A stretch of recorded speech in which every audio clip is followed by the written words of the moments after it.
Cheers, brother. And cheers to you. All right, let's do this shit, shall we? Let's go. It's showtime, folks. But first, dad jokes. Raising kids seems really hard, which is why I am all in favor of putting your kid on a leash if you want to. Put your kid on a leash. I don't care. I've never seen a kid on a leash who didn't need that leash. The leash is always pulled taut. They're always reaching for a stranger's mouth. Put your kid on a leash. I don't understand a single argument against it. People are like, well, I don't want to put my kid on a leash because I want him to explore, right? I want him to be an explorer. You guys remember explorers, history's worst monsters? Why are we encouraging that? Maybe if Columbus's mom had put him on a leash as a kid, he wouldn't have spent his adulthood genociding everyone he met. Maybe that's a boundary you need to teach young. People are like, well, what happens when you take the kid off the leash and then they go crazy? And to that I say, I'm not going to be there then. We're all at the airport now. Wake up, Daddy Sean. Oh, would you look at that? Time for a little Dad's Home podcast. Episode number 204 of the Dad's Home podcast. I am Bauer. That is the Chad.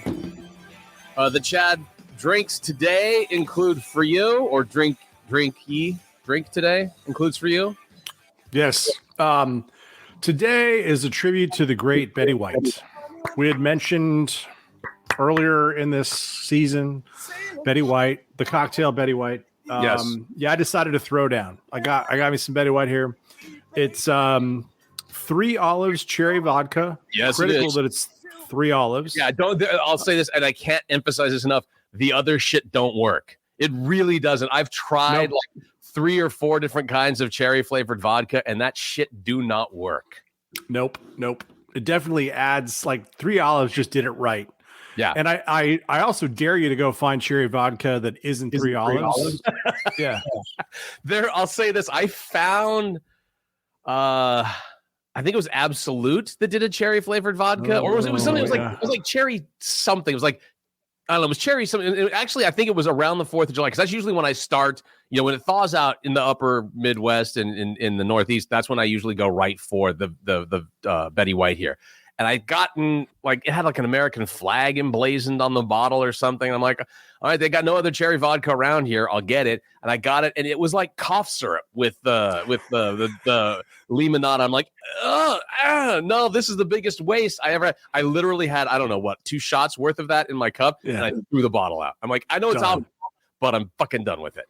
Done. We've time for shitty alcohol, Chad. I know. Well, and actually, it's funny. We have a bottle of tequila downstairs that's in a plastic bottle, and so I decided instead of drinking it, I was just going to use it for paint stripper. I gotta redo the back patio this spring, so I'm just out there last night pouring it on the back patio. Very nice. Sort of like for my dead homies, right? And it kind of smells a little bit like a pub after hours. It's like 3 o'clock in the morning at the pub. Does. Yeah, that's good. Yeah.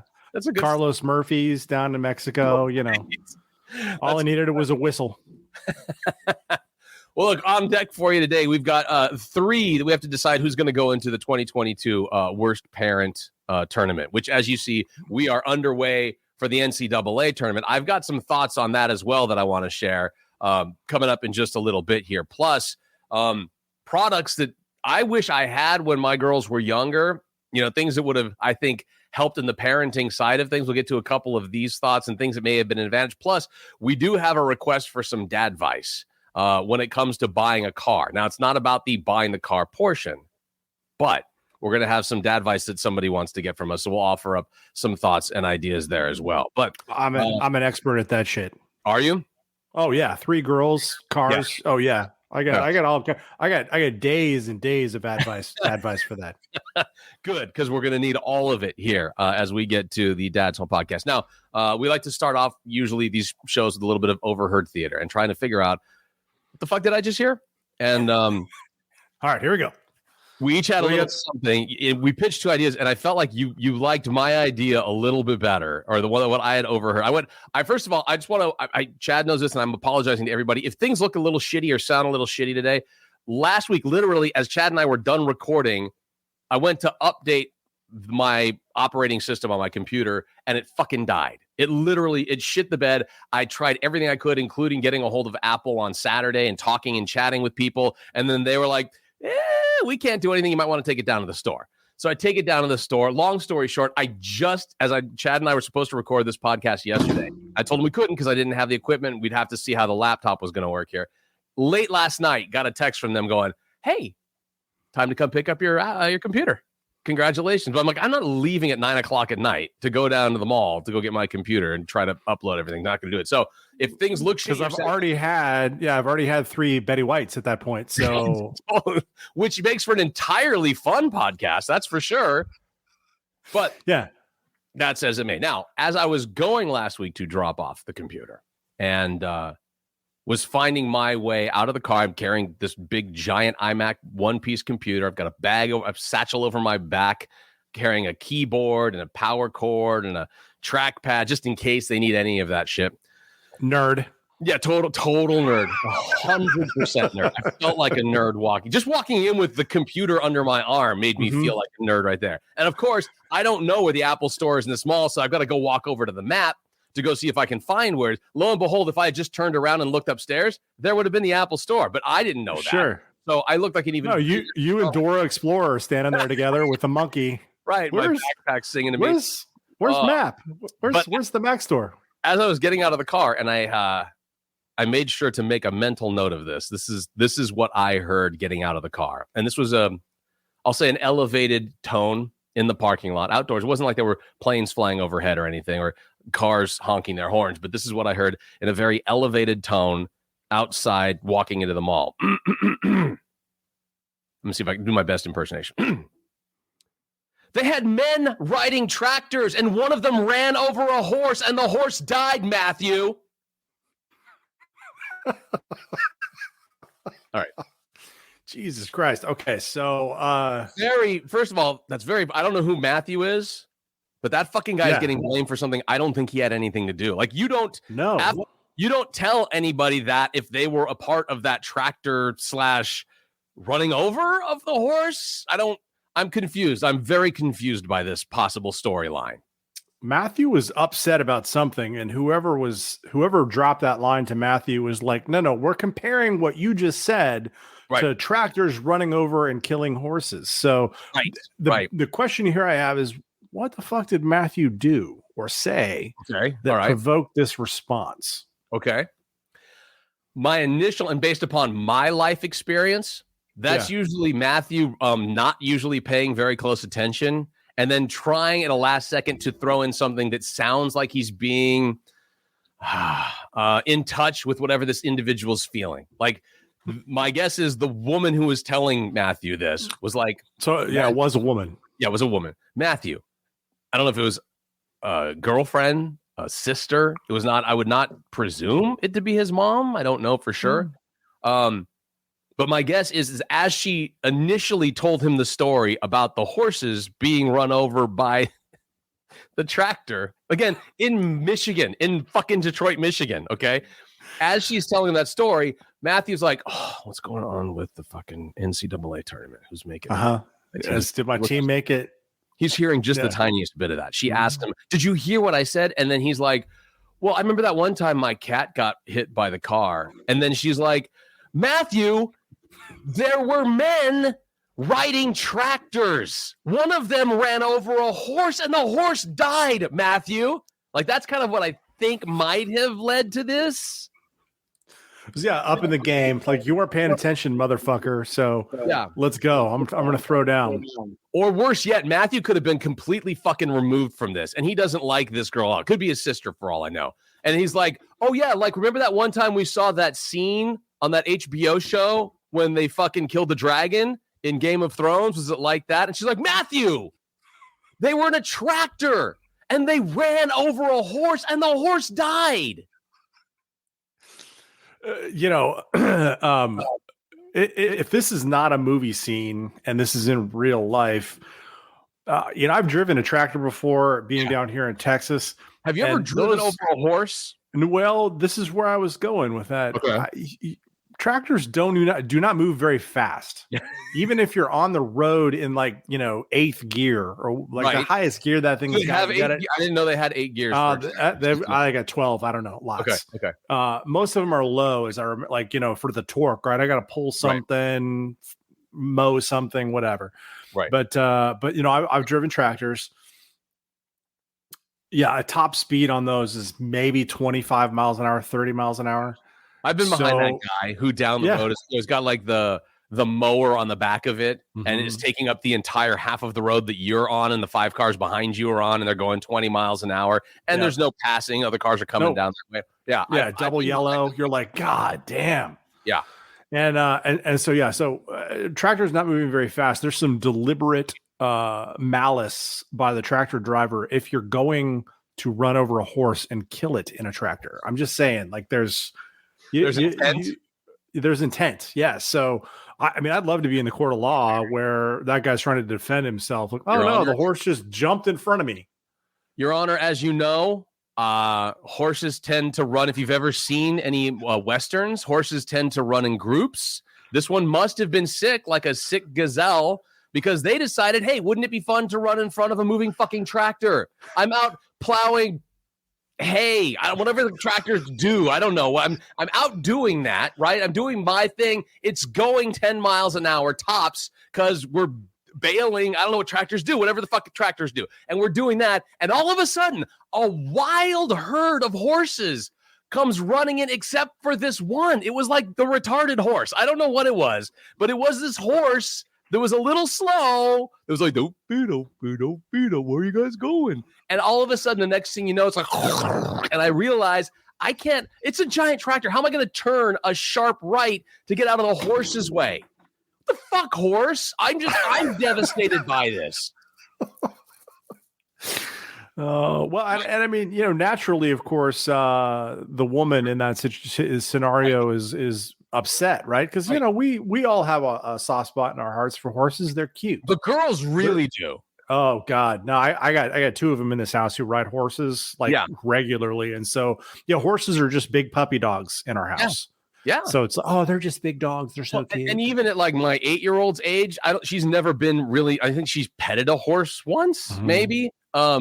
She still think like that's what she wants for a present every single year. She wants Santa to bring her a pony. She wants us to get her a pony. Like it's a girl's dream to have a pony or a horse on some level. So I get it. This woman, I have to guess she's involved in the equestrian world somehow. I have to presume that she brought this story to Matthew and that Matthew's just a fucking self-absorbed asshole and that Matthew is a teenager, perhaps. If I mean, not that I have to spell it out for anybody, but we're at the mall, so presume that Matthew is just a self-absorbed teenager on TikTok and is like, oh, I should probably search what does a horse look like on TikTok, has no fucking clue. And that Matthew is unable to socially relate at all to this individual, this person who's trying to tell him this devastating news. Like, not only has it broke her heart because she has loved horses since she was 2 years old and had that one that she got from American Girl as a gift. Like she's in that stage. And Matthew's just like, fuck this. When are we getting this? I'm buying this story. Yeah. She had a tragic, witnessed the tractors, right? She was, and she witnessed the tractor run over the horse. Or somebody firsthand told her about the tractor driver or the person who owned the horse told her about this and was just fucking devastated. And Matthew's like, I wonder. He's a self-absorbed prick. Is Panda Express at the Panda Express here? Can I get a fucking egg roll? Speaking of horses. Okay, I buy this story. Yeah, self-absorbed asshole meets sensitive girl who had horse trauma. Right. Because there's no way Matthew's like defending the actions of the driver of the tractor, right? It's not like Matthew's like, no, hun, he's out there doing his job on the field. You think he meant to run down a horse? He was out on the road How open is that road in front of him? What was he supposed to do if that car behind him, because he was going 18 miles an hour, the car's like, I got to get around this guy. And in doing that, force the horse into the front of the tractor. And she's like, Matthew, the tractor ran over the horse and the horse died. I don't think he's that big of an asshole. I didn't get that vibe from him. Well, maybe he's just a psychopath and he's like, that horse had it coming. Right. That could have happened too. Like maybe that's where that conversation started. Right. And he said to her, that horse had it coming. Oh, and she said, Matthew, why would you say, you stupid asshole? Why would you say such things? Right. Come on, Matthew.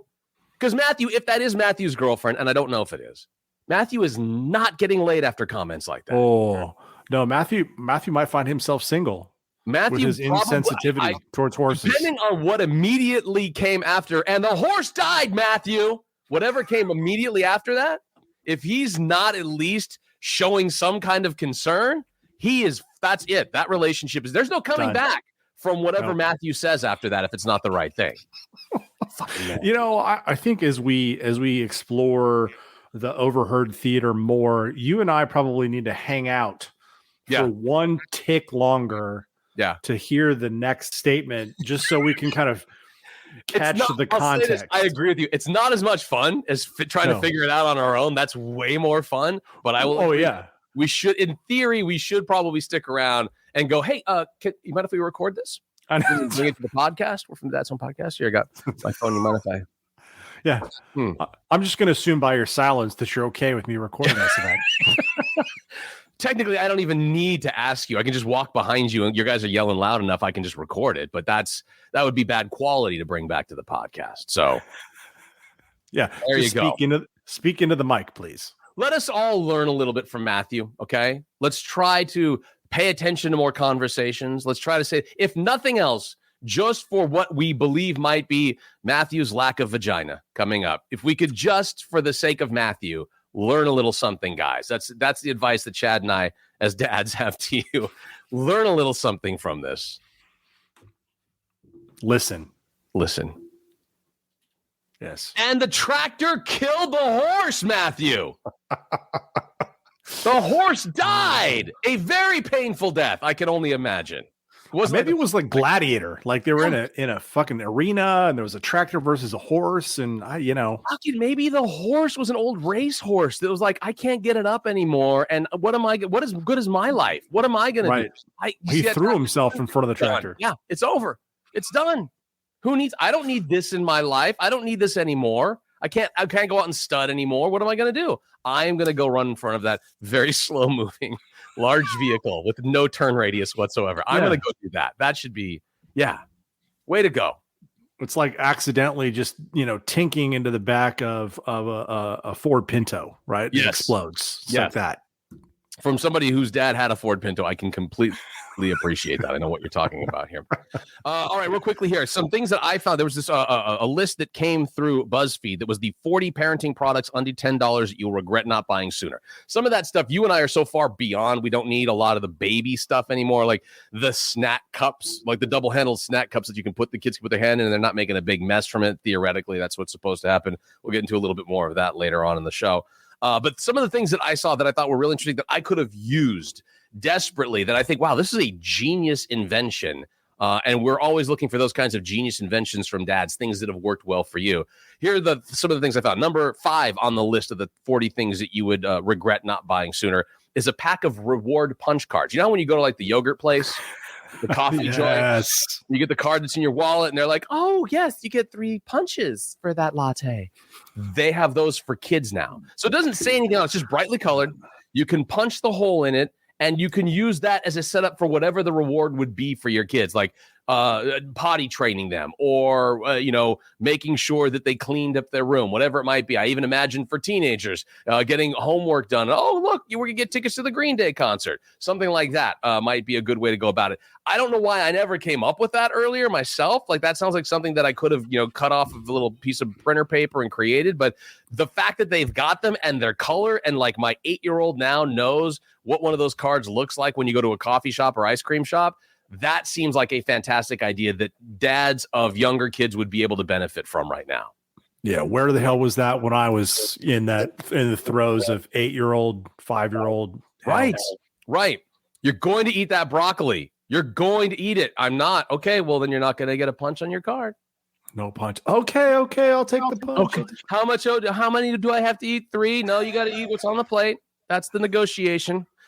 This one I thought was good too. As a dad who was very concerned about this at one point, they have a pack of inconspicuous corner guards that really, it looks like a clear, I don't know, some form of silicone that you put on the corner of sharp tables so that the kid's not going to go toddling through and then smack on the corner of the table. And then your wife's like, we got to get rid of that fine glass table that we have for a coffee table there because that sharp edge just fucking pierced our kid's temple. You don't have to worry about that. You put these things on the edge and they're clear. So it's not like it's coming across as some off-white color on a cool looking table. They're clear and they protect your kids. Again, would have been great to have. I wouldn't have had to get rid of that awesome chrome and glass coffee table that we had back when the kids were younger, certainly younger.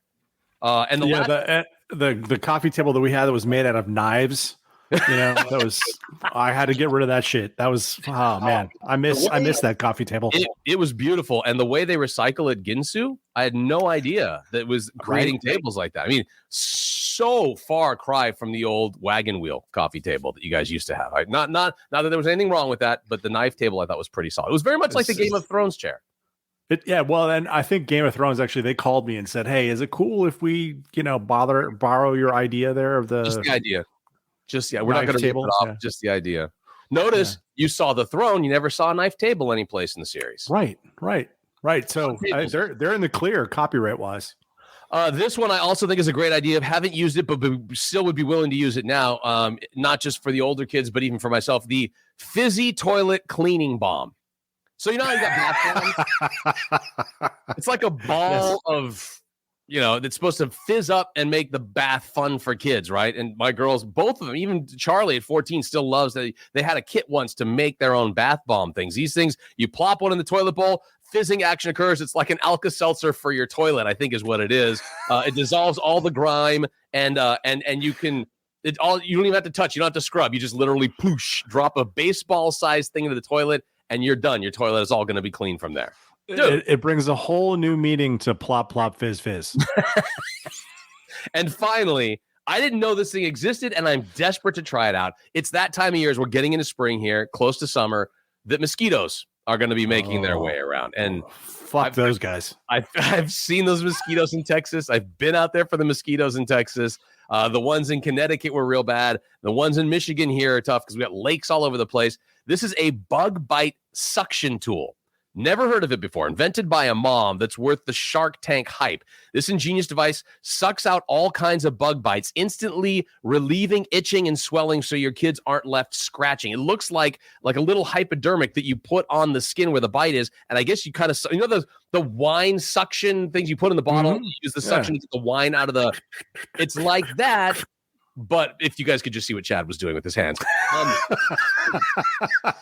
It's like that. You guys will be able to see it on the video. It's like that, but for bug bites, apparently. And this works. Like, I don't know about you guys. We had everything from Off had this little pen that you could you dip on there, and that's supposed to help with the relief of the bug bites. Kim, my wife, has always been a fan. When she was little, she'd have this itchy bug bite, and she'd use her fingernail, her thumbnail, and do like a cross in there, pressing it in, and that would help with the itching sensation for a certain extent of time. This sounds like it sounds like it could be complete fucking horse shit, but I am more than interested in trying this thing out because nothing else really seems to work for any long-lasting time. We hate the bugs down here in Texas for sure. So yeah, I'd be willing to take a crack at that thing. Yeah, let's see if it works. I'm two of them. I've got them on order in my Amazon kit, so I'll be sending one up to you. Perfect. Sure. Okay. Sounds great. Yeah. If I only had that thing a couple of years ago when my buddy died from a rattlesnake bite on his penis, could have saved his life. I mean, at that point, there's not much you can do. No, I mean, you got to suck the poison out. But if I'm not gonna suck the poison out. No, I mean, he's gonna die if unless I had that thing, and he did. Really, he died. honestly, it is his fault. What is he It doing is. around a rattlesnake with his pants down? What is happening? Well, he got up in the middle of the night and had to take a piss. So it was, but again, it's his fault. He had to look around, he didn't check his surroundings. Everybody knows that the rattlesnake goes right after the dick. Is a fan of Fangs and Wangs. By the way, that'd be a great name for our biker gang, wouldn't it? Fangs and Wangs. Fangs and Wangs. That'd be the greatest name. All right, when we come back here, is the Dad-Bod no longer bueno? Is it no bueno to have a Dad-Bod? Is it actually a concern of people, not including myself or Chad right now? We'll find out when we return here at the Dad's Home podcast. Please stick around. This is a clearly not metrosexual moment in history. Andre the Giant. A man was born in a small farm town in France on May 19th, 1946. Andre Roussimoff came out of the womb as a full-grown man. That might be a bit of an exaggeration, but by age of 18, he was indeed over 7 feet tall and weighed over 300 pounds. Soon he became one of the most intimidating fighters of our time. Eventually, he got up to 7'5", 500 pounds. If you saw him on the street today, you would be shocked because he's no longer alive. But he was a true man. He never would have fit into girly leather pants or a fuzzy little scarf with cute patterns on it. He used scarves for tube socks and pool covers as condoms. Andre the Giant only lost matches when he felt like losing. He only talked to people he felt like talking to. And he never, ever ordered his latte with soy milk. Here's to you, Giant. You're no metrosexual. When you used the word metro, you were talking about the subway. And you were on the subway because you couldn't fit in a car. This has been Lee Camp. For more funny crap, check out leecamp.net and sharkbaby.com. You love the hands-free comfort of your Snuggie. You're amazed by the absorption power of your Sham Wow. But between the snacks, the TV remote, and the spilled drinks, sometimes it's just all too much. Introducing the Snug Wow, the Snuggie made out of the Sham Wow material. It's comfy cozy and sops up liquids in no time. With the Snug Wow, you'll never have to get up again. Perfect for spills, chills, and those annoying bathroom breaks. Snug Wow, the full-body diaper chamois. Just wet it and forget it. Available at these fine stores.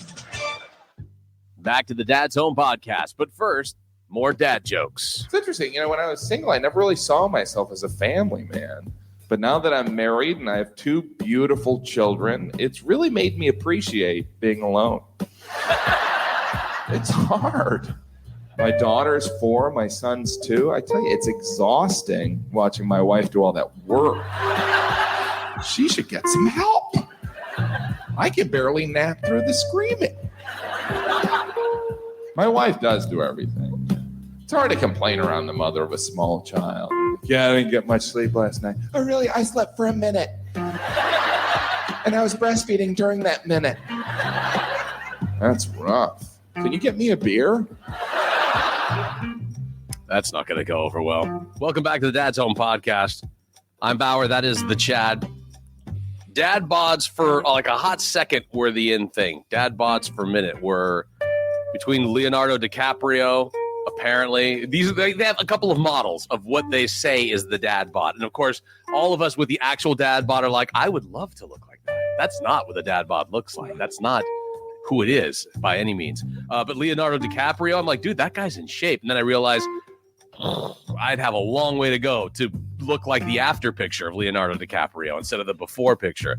Will Ferrell is another one that they kind of just throw out there as the Dad-Bod body.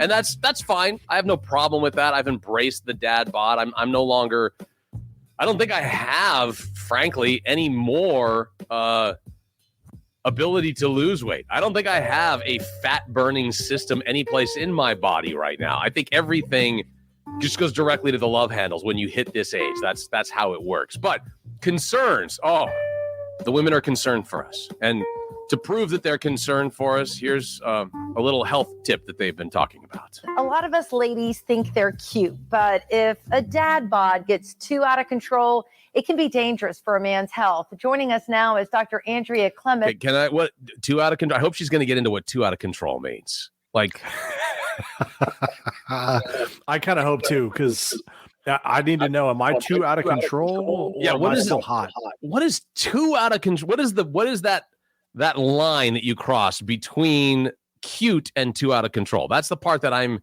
interested in finding out more details about. I hope these ladies will be happy to tell us a little bit more about that. Chief Medical Officer of MDVIP. Welcome to Bloom, Doctor. Thank you for having me. So, Doctor, I mean, a bit of a dad bod is cute, but we're talking about when it's getting too much of a circumference going on there. And I know there was a recent survey showing that 94% of men failed the Men's Health IQ quiz. So what are some of the big misconceptions? Men's Health IQ quiz? Wait, do we have to take a test to have a body? Apparently, yeah. You yeah. I must have been. Or I have the dad bod. You gotta, like a driver's license test. So is that maybe that's what differentiates us? Is what if you've passed that test, you can rock the dad bod. If you're like me and you missed that test because you were out drinking, then you've completely failed at the dad bod officiality going forward. Maybe It's possible. Hold on before you go on. Yeah. She says circumference. Mhm. Right? So now we have to use math. Like there's math involved in this. What is the circumference? Yeah. What? Since when? I thought I was just being a dad. I didn't need I thought I was just building a little shade for Right. my boys. Right. Correct. I live down here in Texas. The sun is intense, right? They need a little shade. You need as much shade as you can get, and so if the man boobs are growing, the more shade, the better, right? At the end of the day. Yeah. All right, let's listen in. That men have about their health. The MDVIP survey showed that 90% of men did not know that heart disease is the number one cause of death. They actually Had they heard of COVID? Because okay. All right. So you know what though? We're men are generally just dumbasses when it comes to our health. I admit it. I mean, it took me 24 hours before I realized that I had diverticulitis and actually went to the hospital. I was like, I'll be fine. It was a taco I ate.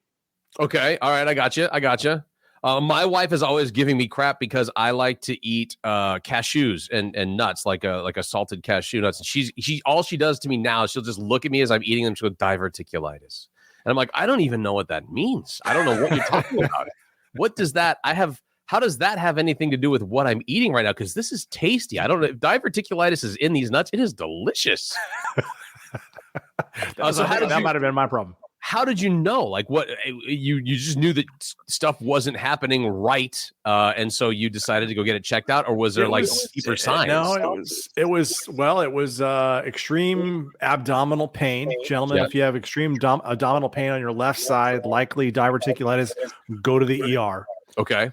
But yeah, no, I waited. I was like, it's probably just something. I'll rub a little dirt on it. It'll be fine. Dirt. I can sleep it off. I'll sleep it off. Gotcha. So and then I woke up the next morning. Did that work? Did you still there? Yeah. The wife and the doctor both said, "Yeah, hospital for you." And there I was. Oh. I'm guessing because I know nothing about diverticulitis, more than a cream or a salve or a balm to put on. No, yeah, it's but basically you take antibiotics the size of your index finger. Yeah. But just so we're all clear, because I know that this is a phrase that when we're talking about dead horses earlier now, this is not ivermectin, just so we're all clear on this. Different. Okay, different. Same. Yeah, those rhyme, but ivermectin, diverticulitis, they're close. I figured one must have something to do with the other. And so how long did you have to take that for? Are you still taking it now? No, 10 days. It was the 10-day horse pill kind of thing. So I did. Yeah. Okay. So that, I mean, I'm all good now. But it is one of those things where men, and I'm included in this, where it's like, I'll be fine. I'm sure. Just rub some dirt on it. I can sleep it off.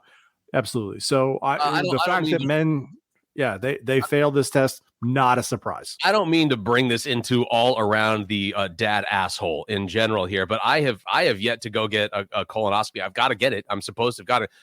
COVID had caused me for almost 2 years to put that off. They just reached out to me and said, it's about time, dude. You should come in and get that checked. And I'm like, I got a thing. I got to go pick up my computer at the mall. So it is. I completely agree with you on that. It's not our number one. Like, we're like, if we can get upright, we don't even have to start upright. If we can get upright fairly easily with the least amount of pain possible, shit's good for the day. We'll be fine. We'll be okay.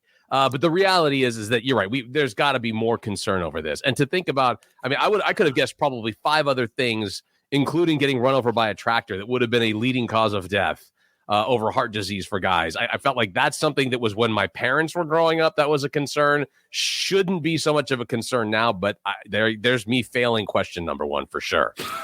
All right, let's listen some more. I thought it was cancer. So you would think they would know a little bit about cancer, but 80% didn't know that a colonoscopy can help prevent cancer. Wait a second. Hold on a second. Is that right? Can that actually happen? Didn't know that erectile dysfunction is a leading early indicator of heart disease. What? Hold on a second. Okay, no so boner, heart disease.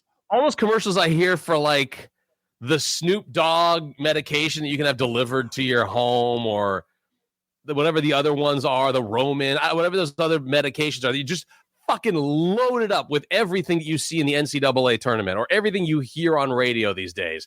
You're telling me that's an actual sign of heart disease? So while you're telling everybody to go out and buy these pills so you can get your dick hard, the reality is that might actually be a big time health issue that we're not talking about here. I mean, don't treat the symptom, not the cause. That's how we make money in America. That's capitalism, baby. Yeah. Although it's good to know that there could actually be something really bad going on instead of like, oh, you're just old, dude. You just can't get it up. Yeah, right. Okay. Thank God I masturbate 8 times a day. Let's move on. Very interesting. So how does Dad-Bod play into all of this? And what exactly Yes, that's what I want to know. How would you describe it? Yeah. I kind of say think Will Ferrell or Leonardo DiCaprio in pictures recently. If I may, for just a second, who's Leonardo DiCaprio? Is that a guy who reviews movies on your local 4 news station? Who's Leonardo DiCaprio? I have no idea who that is. Hello, Leonard. Oh, all right. I think she meant Leo DiCaprio, but there they go. She might know him. The same. Yeah. Oh, okay. So you think like she's got insight? Like his name's not actually like he goes by Leo or Leonardo because it sounds fucking Hollywood when really his name's Leonard. I'm sure that's what it is. Yeah. How many chicks that Leonardo DiCaprio scored were like if they knew his name was Leonard? Like if they knew his friends were like, Lenny, hey, Len, come here for a fucking second. Lenny, why you gotta be such a fucking asshole, huh? We're trying to hang out, man. You fucking, I missed a big time movie. I got a movie deal. Lenny, who are your pals? Who used to smoke the Marlboro Reds with you on the street corner, Lenny? That was me. Us. Leonard, it's time to come in. Come in. Ma. Oh, that's a Leonardo. See, I've never even explored that area of Leonardo DiCaprio, and now I'm fucking thrilled we did. We have a much clearer picture, much more well-rounded picture of Leonardo DiCaprio.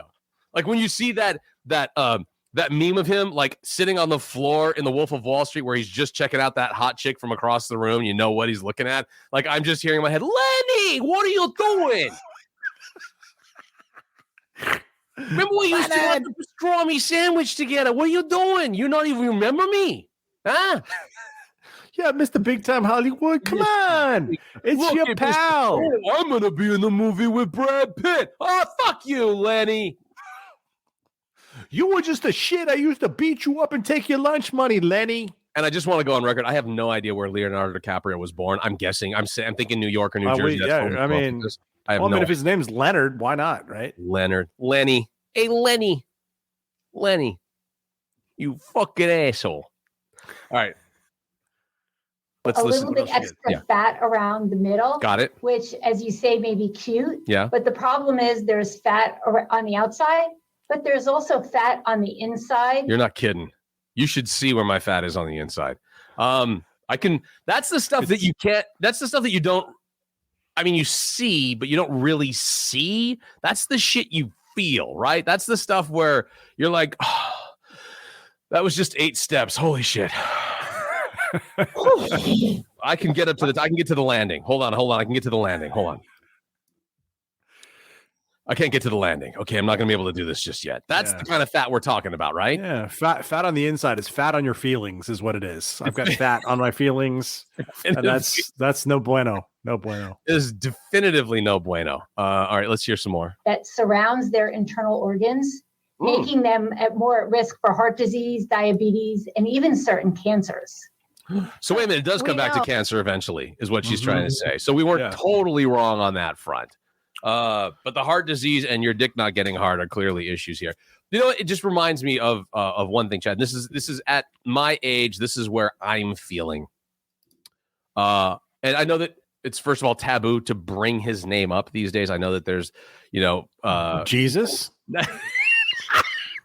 No, I was gonna say Vladimir Putin. No, I was gonna say Louis C.K. Who? Okay, yeah. We all know the issues with Louis C.K., but still, when you go back and look at his comedy, fucking hilarious. And this, to me, is one of the best and most relatable bits that I have ever thought of when it comes to Louis C.K. The worst part of my day, worst part of every day of my life, is when I have to put on my socks. Putting on my socks is the worst part of every day. And it always will be. Even if I have a terrible day in the future where my grandmother is murdered by my other grandmother. If that ever happened to me, the worst part of that day will be when I put on my socks. But if I had to put on my socks, that means here's what I have to do. I have to get my hands past my pointed toe. I don't even know how I do it. I'm sitting here, I don't know how I do that. It's because it's like folding a bowling ball in half. And as soon as I start, I can feel I'm pushing all the fat up into my vital organs. And I just feel all the systems failing. Beep, beep, beep. And I have to I have to lay on my back like an 8-year-old and go like this. And I start passing out.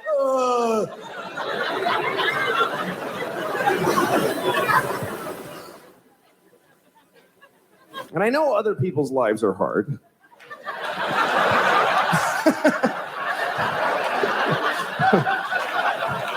I know. I saw an interview on TV with Michael J. Fox. And he has Parkinson's. And he was describing brushing his teeth. He said it takes him 2 hours a day. And he said it's agony. And I saw this and I thought, okay, that's hard. That is hard. And so is putting on my socks. Sorry, Michael. Doesn't make it easier to know about your thing. That's where the real internal... I'll help you brush your teeth. You help me with the socks. That's the deal. That's where the real internal fat comes into play, where you can, you're winded just by putting your fucking sock on. And that's where I feel like I'm there. And that's where it's not a good place to be when it comes to that. That's where cute has moved away from the Dad-Bod. Sweating by putting one singular sock on, that's not cute anymore. Nope. That's not cute. And if you have to sit down when you brush your teeth, also probably an issue.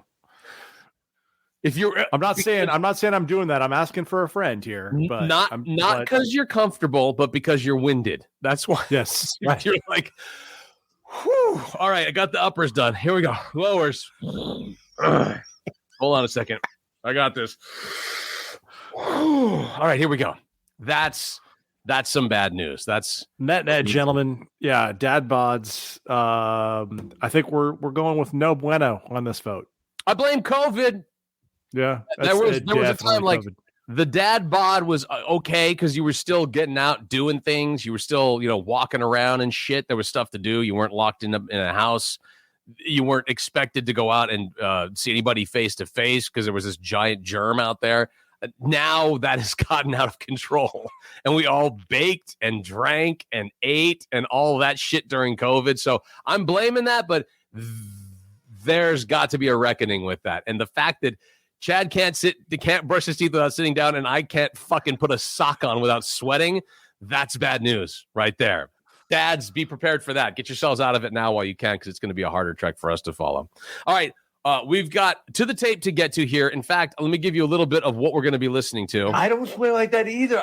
Did you hear that? He's got a little bit of a slur there, but I don't swear like that either. I don't swear like that either. Fucking Lenny. I swear, Lenny. Lenny shit with that pastrami sandwich. I don't swear like that either.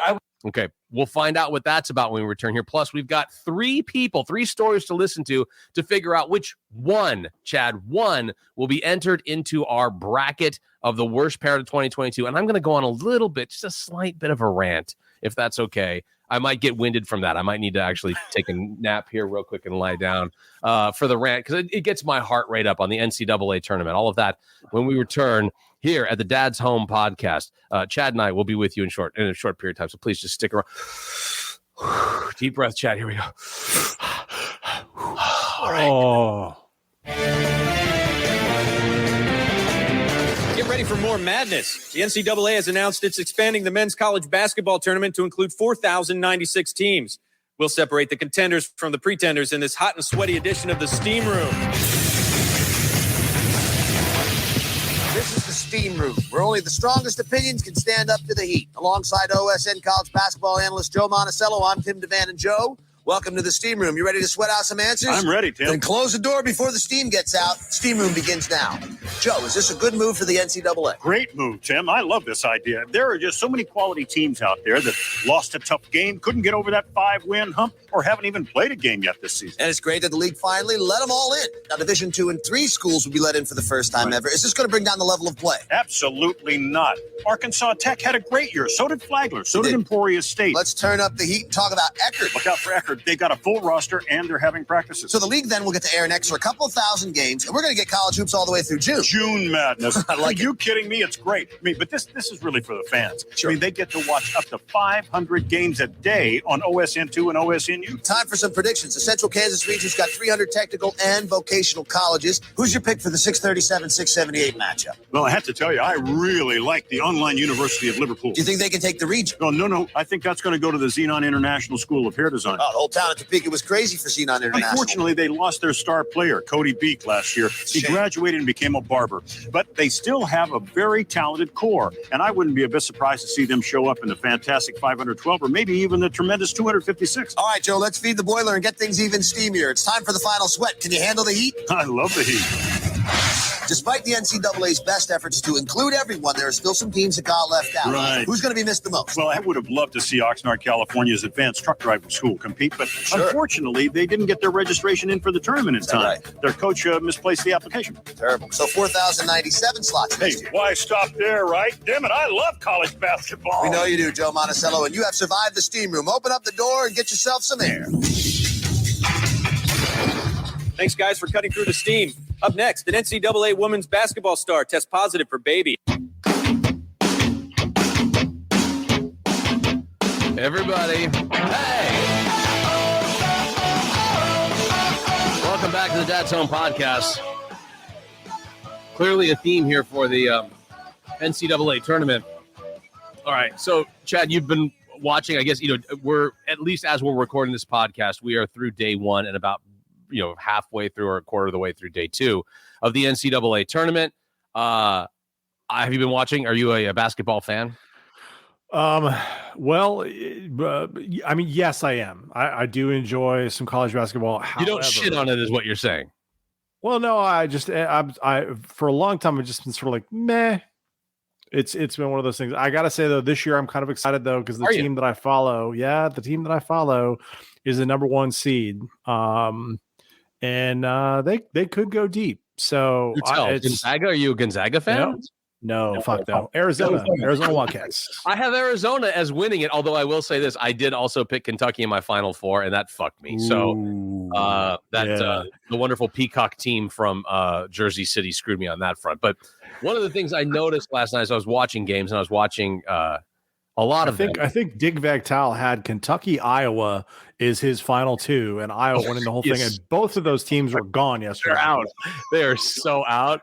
I think so Diggy, I love you, baby. I love you, baby. But you need to retire. Done and done, my friend. I will say this. Is it me? Have you noticed the sheer volume of tattoos that basketball players have these days? Like it's not, and I'm not, I'm not limiting it to just men, but there are fucking tattoos out there. I mean, there are people that appear to be on some level, like they're trying, for all intents and purposes, they're trying to be the next Post Malone. There are people with tattoos that it's gone from like the occasional sleeve, which is cool. That's fine. I got no problem with that. To the whole Ozzy Osbourne kind of covering the chest and the sleeves. And then now it's going up the neck and it's on the face and it's all of that. And you're like, what? Huh? Is this the Post Malone tournament that we've turned this into? This is everybody trying to be the next Post Malone? Because I would make the suggestion, you don't want to do that. You don't want to, you're going to have limited options in life if you end up with a face full of fucking tattoos. And if you don't believe me, ask Mike Tyson. He's trying to grow a beard to get off of that thing that he put on the side of his face there. And I love that. It's a native tattoo. It's a native tattoo. I have no problem with ink. I have a couple of tattoos, really bad tattoos, but I have some tattoos.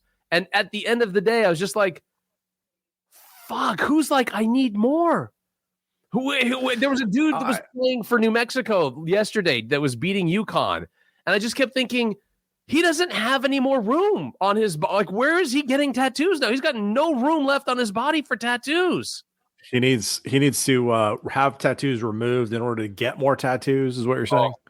So it'll be the high. It'll be the high from that feeling. I kind of like the pain of getting a tattoo. You know what pain is even better? Getting one removed and then putting a fucking tattoo right back on top of it again. That's the best part. You could just do that.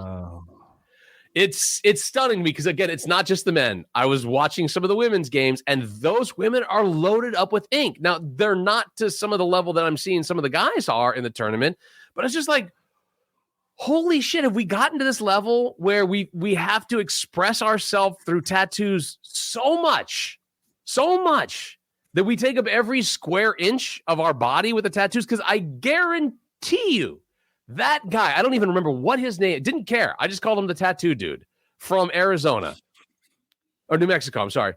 That fucking guy from New Mexico is going to regret some of those tattoos. When you get old and that shit sags, meaning your jowly, that everything, your arms that are muscular now, good for you, Mr. fucking free throw shooter. Congratulations. That shit's going to sag soon.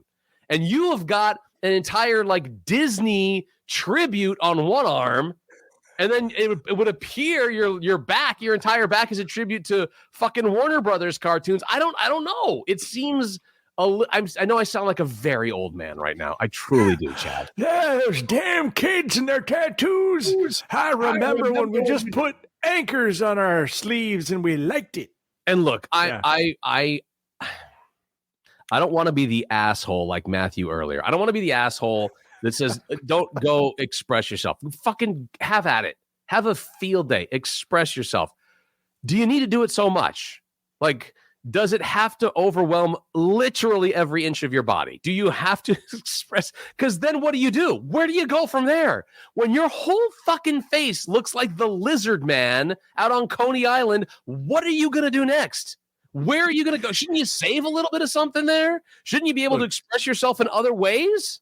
Tattoos should be an expression of self, right? Like what's important to you, and you wearing it out there on your sleeve, your arm, whatever. Good for it should be who you are, right? Yeah. It's like me with my love handles.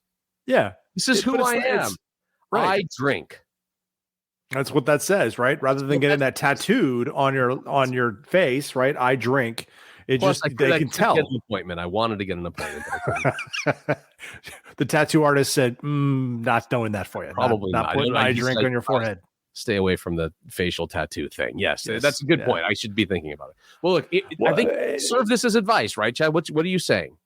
I say, look, I love tattoos, but I actually, honest to God, scheduled for one here in a couple of months. Finally found the thing that means a lot to me that I'm going to put on my body permanently.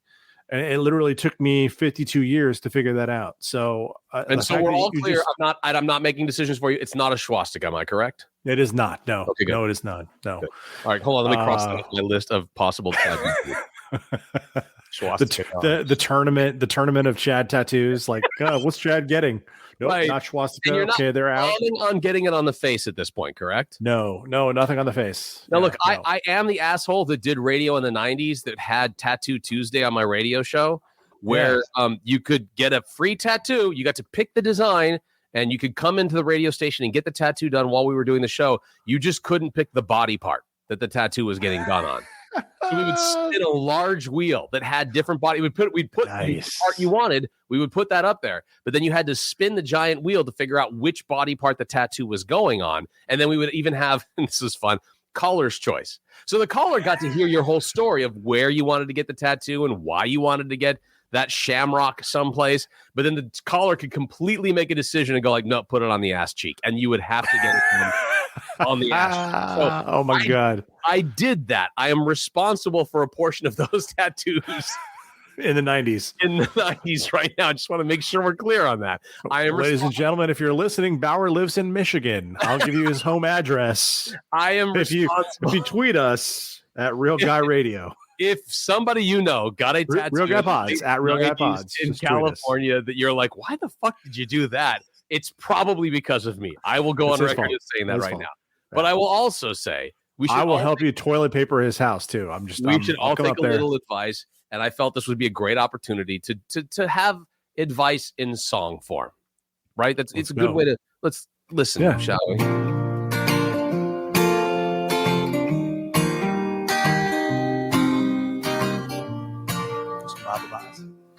Yeah. Close your eyes. Think about where you're getting that tattoo.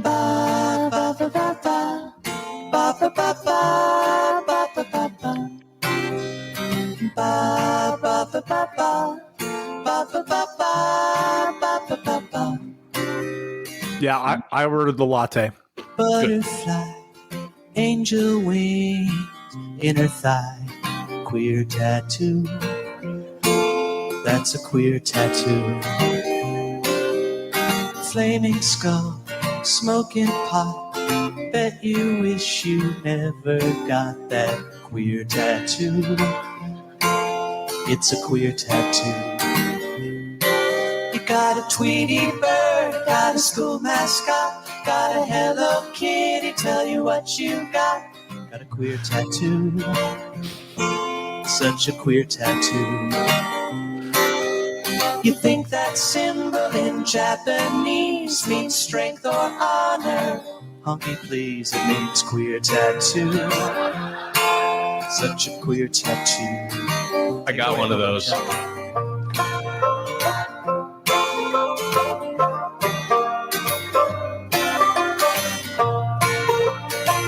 Again, just words of wisdom. Think about it in song. Where you're getting the tattoo and what you're getting. Your back tattoo is queer. It might as well say insert cock here. Whore tattoo. That's a whore tattoo. And that teardrop under your eye that you got in prison because you killed a guy. That's a cool tattoo. Sir, that's a cool tattoo. Got a comedy mask, got a tragedy mask, any fucking mask, then you must have asked for a queer tattoo. Give me your most queer tattoo. Your child's name with the words be strong would be beautiful, but they spell strong wrong. Yeah, they spelled it stone. You stupid kid will now be stoned. How the hell they get that wrong? Man, weren't you watching when they put that shit on? Say ba ba ba ba ba ba ba ba ba ba ba. Long red asshole here. Ba ba ba ba ba ba ba ba ba ba. You love your laughing Jesus tat. That's just Jesus laughing at your queer tattoo.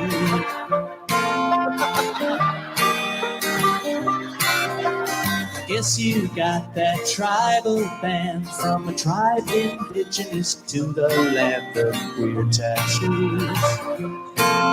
Really queer tattoos.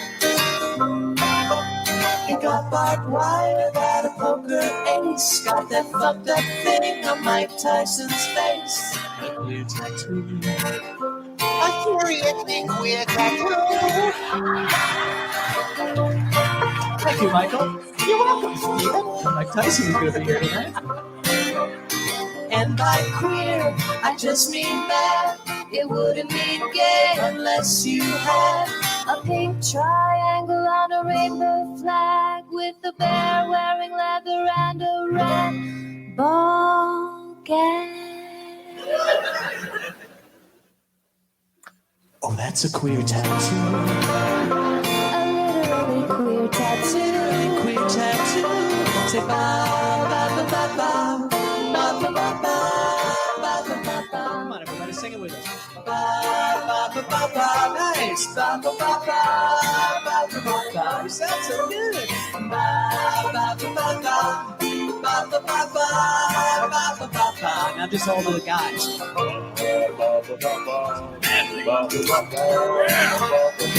Ladies.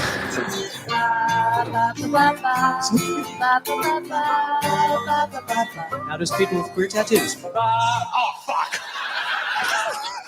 So easy. So easy. So easy, Chad. Just a little something to think about while you're out there getting those tattoos. Right.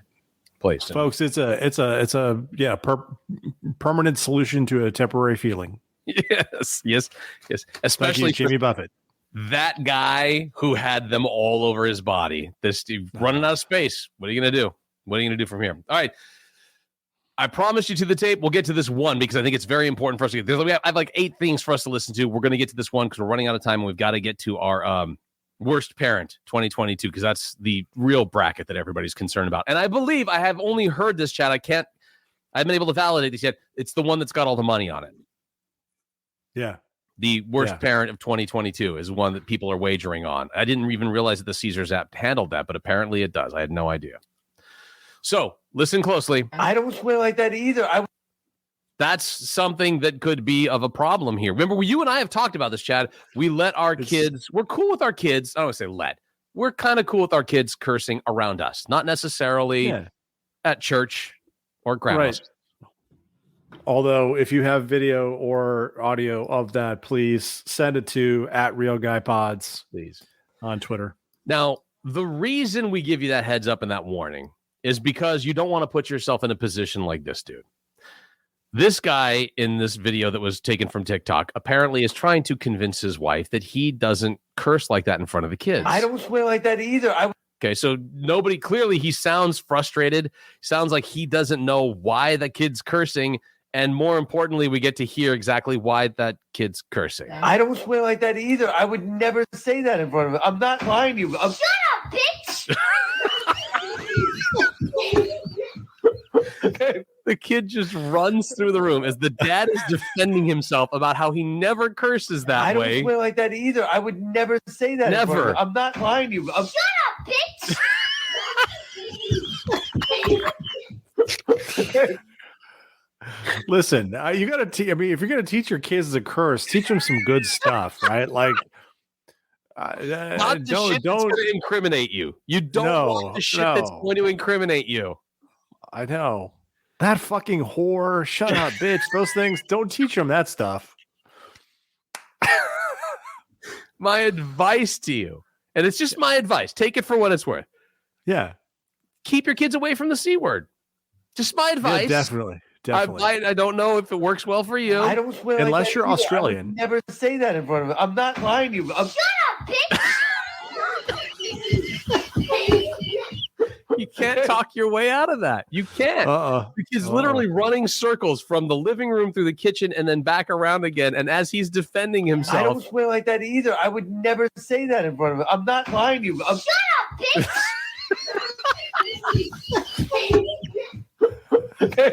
I love that the kid goes off giggling too. Like, holy, that'll teach you, Dad.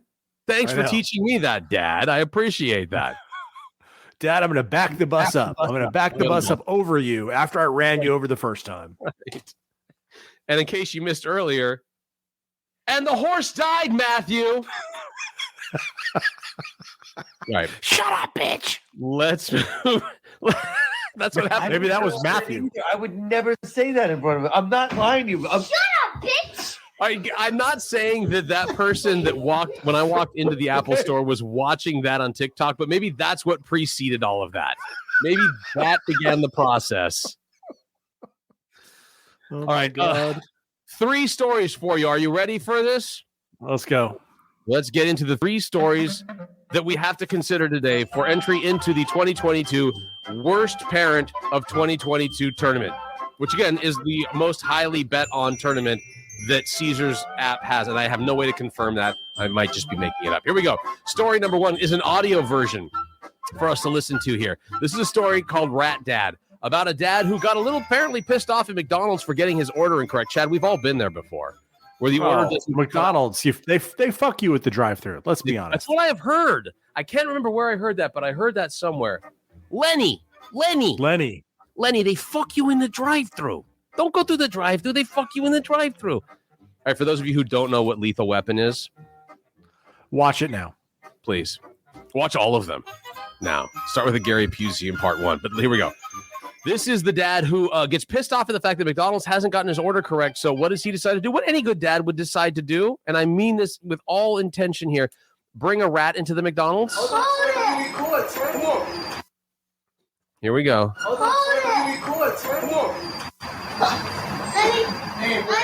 He's walking in with a plastic container. The rat's in the plastic container. People are dining in the restaurant. You'll hear the reaction in a second.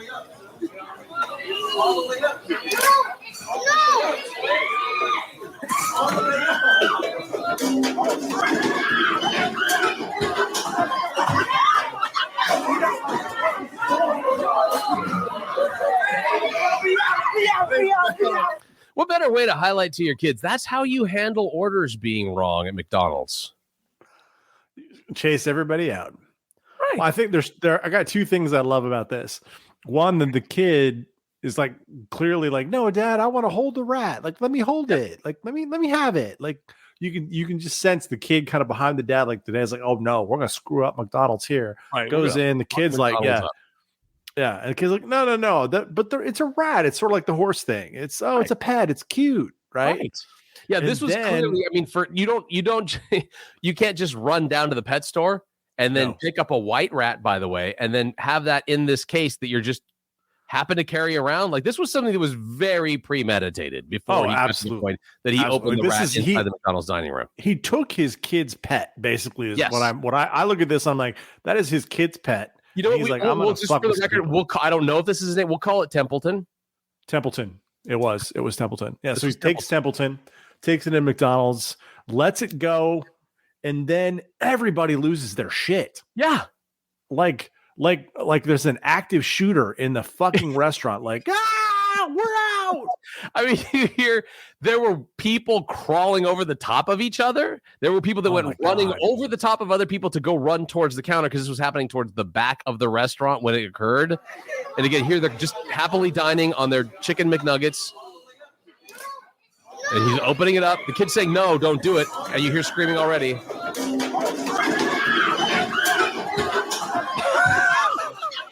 I mean, that's the reaction that should be happening if a zombie walks into a McDonald's. Yes. Yeah. Like, get the fuck out. It's a zombie. Like, it's going to eat your brains. Right. Run. Not a rat. I mean, for me, it's like, oh, look, it's cute. It's a pet. Like, I mean, let's be honest. Pizza Rat in New York. Totally different looking rat. Those Subway rats are way different than this rat. Yes. This was like this is white lab rat with red eyes kind of a rat. It was hardly a rat. Yes. All right. That's story number one. So, all right. Got him.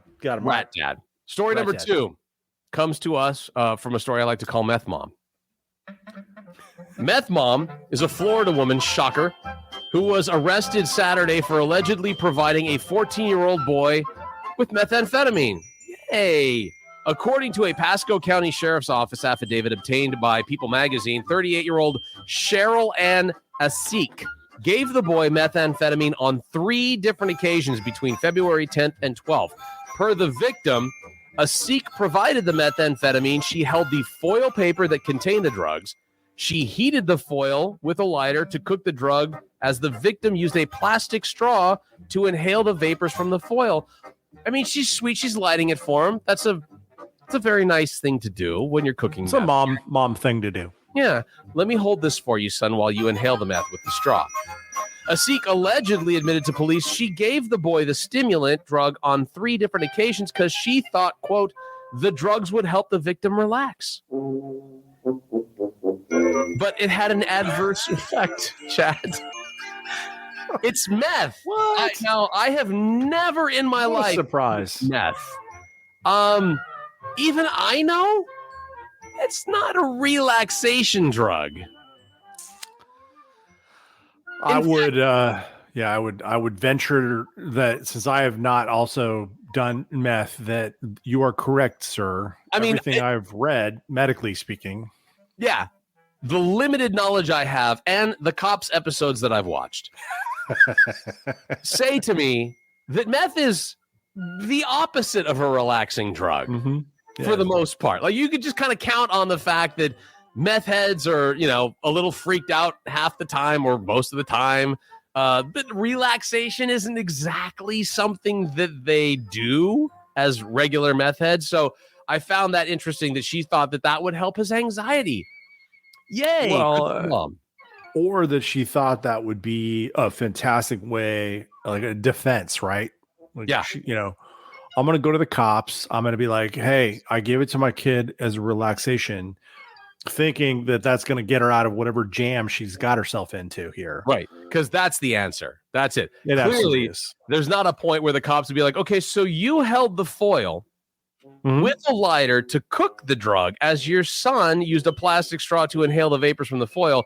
This must have been your first time. This is not something you've done before, correct? Yeah, absolutely. Sure. This is my first time, officers. This was not, I have not done this before. In fact, this wasn't even my meth. This is my cousin's meth. And this is something my doctor had prescribed for my son. I watch Dr. Oz every week. Dr. Oz, your fault, buddy. Your fault. He makes it clear that sometimes your kids need medical help. And so I thought, bing, meth. All right. What do I have laying around the house that might be medical help for my child?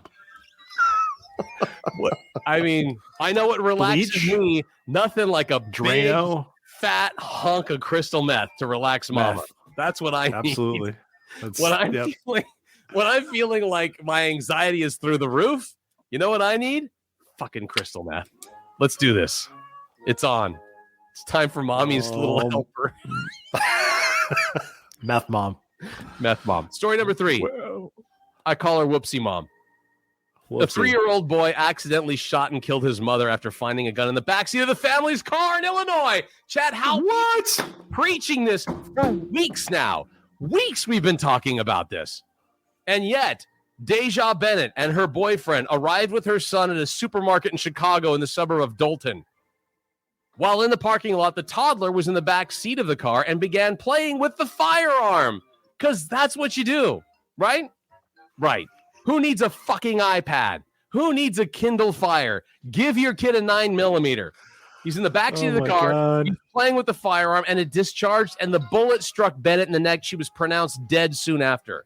The boy's father, who I can only imagine wasn't the boyfriend, I could be wrong, because it sounds like he arrived later on the scene. The father, or who arrived later on the scene, was arrested and later charged with a misdemeanor gun charge. So, Whoopsie Mom decided to let her 3-year-old play with the gun in the car, and it killed her. Meth Mom said, hey, my kid's got anxiety. Nothing spells relief like METH. And finally, Rat Dad, who decided that at a McDonald's, that would be a great place when your order is wrong to just release a lab rat. Why not? Let's see what happens to the people there. Maybe they'll get the message at the end of the day. Chad, what say you of those 3? What stands out to you as the worst parent of 2022 that should be at least into consideration when it comes to our tournament? Well, man, it's hard to pick one here because Meth Mom certainly deserves to go choices, deep. Yeah. Yeah, and of course, like we've been preaching the whole time, it feels a little bit like automatic bid. Like you are a conference champion if you have a gun that's involved in parenting at all. You're certainly a number 1 seed, right? You are absolutely. If you're not an automatic bid conference champion into the tournament, you're number 1 seed for sure. Yeah. So You know what? gun in the car. I'm not saying that we all feel this way, but I'm saying this. You might even get a buy. Yeah, I think so. I think you do. Absolutely. Yeah. You don't have to show up till the afternoon games. Right. Next day. I don't know. Yeah. God dang. Because Deja Bennett. Let me just debate you on this. But she got killed from it. Right. So I don't know. I feel like that's kind of she got a little bit of the payback for having the gun in the car. It's not like karma's a bitch. Or karma's the 3-year-old bitch. killed themselves. The 3-year-old killed the mom. Like, shouldn't let me have the gun. Yeah. So in this one, because mom ends up dead and she's the one who left the gun in the car. I think that's sort of like the team just being like, yeah, fuck it, we don't feel like playing. They're walking off the court. Right. We're done. We forfeit. Yeah. I mean, that could have been something. That may be what the kids said. Like, mom's, hey, stop playing with that gun. Shut up, bitch. There's a part of me that feels like that she kind of got her due on that, and that absolutely takes it her disqualifies her. I'm kind of the same way. I feel like that disqualifies her. So because that leaves, I gotta go with Meth Mom then. Yeah, Meth Mom. So Rat Dad, between Rat Dad and Meth Mom, you're like, it's definitively Meth Mom. Oh yeah, because you know what? Honestly, like, had Rat Dad brought a gun to McDonald's with him, then maybe he'd be in the running. But it's just a rat. Right, or crack pipe, either one. Yeah. So I mean, look, he would have had to have gone. He would have gone to an entire different level. Like the rat element, funny, freaks people out. They're running out of there, no big deal. If you had let the rat out and then like whipped up, smoked a nice big fat bag of crack right there, and gave that to your kid, that would have been certainly putting them over the edge. That would have been a number one contender. That's a number one seed, at least a number 2 seed, taking on a 15 someplace in this tournament. Right. This point, I think you're not even. I mean, could you even consider Rat Dad a 16 seed in the tournament right now? He's playing in the NIT tournament, ladies and gentlemen. I'm sorry, he is. He's as Texas A&M. You're only as good as the competition you're playing against, and the competition you're playing against lit meth in a tinfoil pipe for her kid to snort through a straw. I find Rat Dad not even matching up to that comparison. Nope. Yes, lopsided victory. An asshole. Not teaching your kid the right thing when it comes to having to deal with what happened to like, hey, McDonald's, you fucked up my order. I'm going to stay here until you get, can I speak to a manager? Can I speak to a superior to get my correct order? You're like, no, I'm going to go get a rat and bring that back to the dining room because that should fix everything. I don't think you're really teaching your kid the right thing there. Yeah. Not a good life lesson. All right. So then we are in agreement here, and the winner here wins. And this might even, we haven't broken down any of the brackets here. Does this put her into a possible number one, depending on like if she's in the, and I'm just going to say, is she in the post or the Malone version of the worst parent of the year? Is she in the NCAA bracket, or is she over in the like OnlyFans with oh God, no, she's one of those sneaky 5 seeds that comes in and nobody really gave them a shot to take it all, and they beat some ass. So you're saying there's worse out there. There's worse out there. Yeah. Oh, for sure there is, but she definitely is. She's a scrapper. She's willing to fight her way. Yeah. She could be a number 2 going against a 15, but she also might just be on the number 5 going against a 12, as you're talking about here. We just don't know yet. We're not sure where she falls into that placement there, but she's not the worst, but she's certainly worse than Rat Dad is, at least at this point. By a large margin. In complete agreement with you on this one, Chad. I think we've got this one figured out here. That worked out well. We still have a post, by the way, right now at Dad's Home Podcast on Twitter, where you can vote for who should have been put in last week, because Chad and I didn't agree on who should go in last week. So you can go vote now and go vote throughout the entirety of the week here as to who you think needs to be in there. The drunk mom who was calling them kids. I believe she referred to one of them as like a Latina fuck or something. I don't remember what it was. It was something, she had like crazy names, and then barfed in a laundry basket as well as one of the kids' shoes against the parents who decided to let their 7-month-old hang on to the fentanyl straw that they were using. So that's a fight that Chad and I are having. You have a chance to have a say in it by going to Dad's Home Podcast on Twitter and casting your vote there. I think we're also trying to do it on Facebook, but fentanyl mom, let's go. Yeah, I'm all in favor of the mom who's cursing out the kids. She just fucked her kid from any hopes of being socially anything. Normal. You just completely, by the fact that you insulted every kid at that party and then barfed into a laundry basket, you have ruined that kid's chances of being any kind of social element whatsoever. So congratulations. She should be a John Hughes film, really is what she should be. If John Hughes were around and we could ask him to make that film. He would. I'm sure he would. Could we ask any of the people who, like Emilio Estevez, could we get people who starred in John Hughes films to kind of come together on that? Please, let's do. Maybe one of them could play the mom. I mean, Molly Ringwald as that mom. Come on, you'd watch that. Ali Sheedy has been getting rave reviews for TV shows that she's been in. She could certainly be that mom. Yeah. All right, let's go. You and I have got to work on a pitch session to try to see if we can get any of these people involved in that. That'd be fantastic. I'm not even sure what Anthony Michael Hall's doing these days. I don't think anything. I think he's literally waiting for our pitch to try to figure out how he can get involved as well. When are Bauer and the Chad going to come see me? I need to work, man. I got to fucking pay my SAG-AFTRA dues. Let's do this. Let's get on with this shit. All right, that's it for us. We're going to leave you with a little bit of I don't have disco music to play for you from last week's set. Although I do know, Chad, you said you've been kind of playing that music throughout the entire. Oh my God, that has made a big impact here in the house. It's brought many happy faces and lots of dancing. I will say. I'm leaving you with meth music. Probably the meth music that the mom was cooking up for her kid. It's Green Day as we wrap up this Dad's Home podcast. Until next time, for Chad and myself, see ya.